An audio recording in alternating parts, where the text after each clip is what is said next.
supposed to heat up a lot over the next few days. Let's see if it happens anyways. And what's going on today? How about this one? Apparently there were people trying to smuggle drone parts meant for military use. What's going on here, huh? This one says, Italian officials seize Chinese drone parts bound for Libya. It's kind of interesting too, apparently, on how they tried to hide it. It says authorities in Italy said this week they intercepted 2 Chinese-made military drones destined for Libya that were disguised as wind turbine equipment. The drone parts were found in 6 containers at the port of Gioia Tauro in Calabria in the country's south. A statement by customs officials said the items were impounded because the civil war in Libya is subject to an international arms embargo imposed by the United Nations, it said. Saying, quote, the components were hidden among composite material replicas of wind turbine blades to conceal them and avoid checks, Italian tax police and customs officials said in a statement. Each drone was more than 10 meters long with a wingspan of about 20 meters and weighed over 3 tons, according to Italian authorities. The description matches reports by sources that the drone were Chinese Wing-Lung 2 unmanned aerial vehicles, according to the Defense News website. One of the drones featured the slogan, quote, the energy saving world, written along its side as seen in the image above. Reuters said in the statement on Tuesday appeared to confirm a report that last month by Italy's Corriere della Sera newspaper indicating that the interception took place in Gioia Tauro on June 18th after a tip-off from US intelligence. Man, that's one hard thing to try to conceal. This is not like trying to pass, for example, drugs through customs or something like that, through simple things like luggages, or maybe things I've seen anyways. They try to put it inside other items like paintings and all that. It says the material was seized from a container ship coming from the southern Chinese port of Yanyan and on its way to Benghazi in eastern Libya port controlled by military commander Khalifa Haftar, the Daily said, citing strong US suspicions. The discovery followed a Canadian police operation in April, which led to 2 Libyan men resident in Canada being charged with conspiracy to buy Chinese drones with Libyan crude oil. So it sounds like this is an international, I guess, incident. Makes me wonder, what do they actually do, I guess, with these drones and parts now that they confiscated it? Do they actually take it and use it as research, for example, potentially? I know that's apparently what happens in a lot of cases where if there is a weapon like this, a drone that crashes on site during military use, a lot of people would actually do that to try to discover how they do things tech-wise and all that. But either way, that's one hard thing to get by, I guess. And how about this crazy piece of news? It dealt with things like autonomous vehicles, where in this case, it was from the company Waymo, and the car, I guess you could say, broke the law, as apparently it was driving on the wrong side into oncoming traffic, according to this. But what happens legally, for example, when these automated cars break the law? That's why this was kind of fascinating.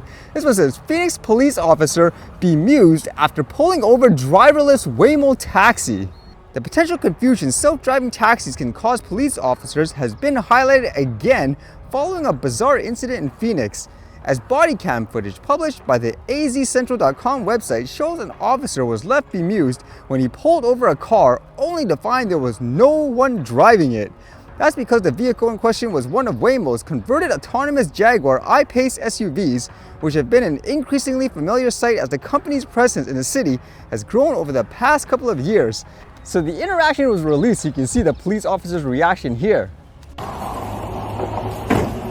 Yeah, it stopped. It's a 92 Adam Sam, or a 92 Adam 2 Sam Paul, and there's no driver.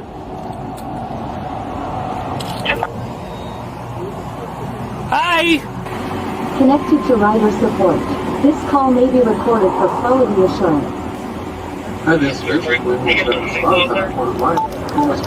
Yeah, this is Officer Hines, Phoenix PD. So, your car here drove into oncoming lanes of traffic. Okay, I will go ahead and take a look at that right now. Yeah, there's like a little bit of a construction area, and it went into opposing lanes of traffic, which is real bad. So far? Yeah. I couldn't help but come over, just out of morbid curiosity. Yeah. I thought maybe there's a passenger or something. No, like, you know the construction here? Yeah. It was eastbound in the westbound lanes. Oh! Which is real bad. Yeah. And then, so I light it up, and then it takes off through the intersection. I was the same thing. What are you supposed to do? I appreciate your patience. I'm just pulling up all the information here. Okay, yeah, I don't know if you're able to kind of like review the video or something. So this makes you think, what happens when these autonomous vehicles, for example, break the law per se or does something dangerous? Is the owner held accountable in that sense? Because I can imagine in this case, if it was someone actually manually driving the car inside, they'd be heavily probably fined and all that, correct? Whereas in this case, again, it kind of feels like they laughed it off because, oh, look at this like silly car, for example.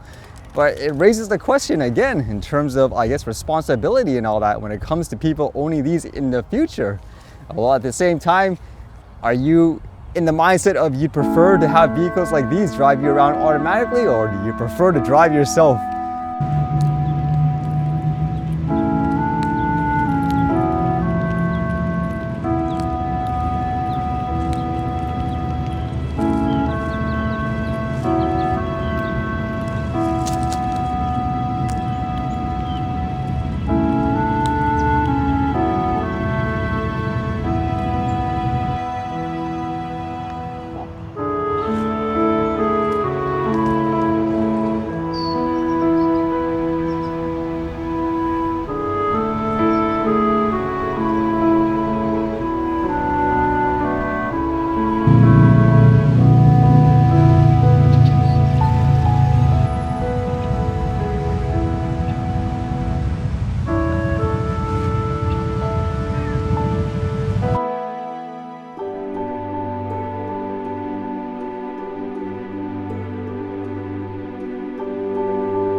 All right, see you guys later.